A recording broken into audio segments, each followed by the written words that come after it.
So how did you get from that to a self-described Gen Z socialist?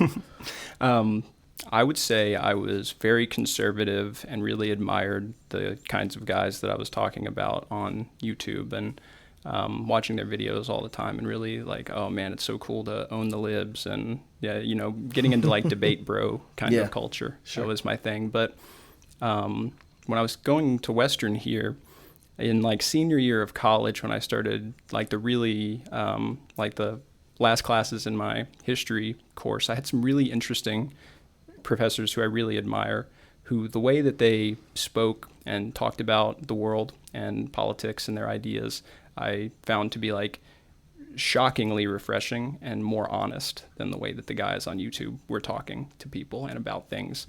And then there was a really pivotal experience I had in 2019 where I had the opportunity to study abroad. Mm-hmm. And we were in Central Europe for 6 weeks. And being outside of the country for the first time for an extended period of time in countries that have far more left-wing policies and histories than the United States was really instructive for me. And I don't just mean like we were in like the Czech Republic and Poland and Slovakia. And I don't just mean countries that had communist governments, but like countries that since the fall of the Soviet Union have maintained things like universal health care, family leave, publicly owned railroads and public transportation systems, cities that are designed for people instead of cars, things that I find incredibly admirable that I wish we could emulate here. Mm-hmm. And I know we can because we're the richest, most powerful country in the history of the world. And the reason we don't do those things is because we're choosing not to, because it's not profitable for certain corporate interests. Mm-hmm. What about you? Well, I definitely think that there's a certain aspect of capitalism. This is kind of a buzzword, but for a lack of better terms, like crony capitalism, mm-hmm.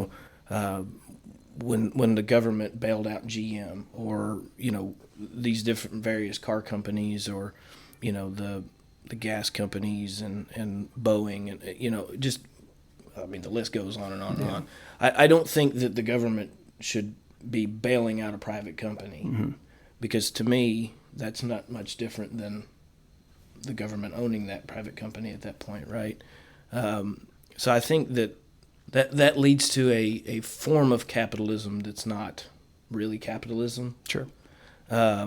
Whereas like a free market capitalism, where if you don't perform, you die. The business, that is, not not humans. But if your business doesn't perform, the business dies. That's more of a real capitalist approach, and that to me leads to better services, better goods, mm-hmm. More affordable services and goods, higher wages, and really a better community.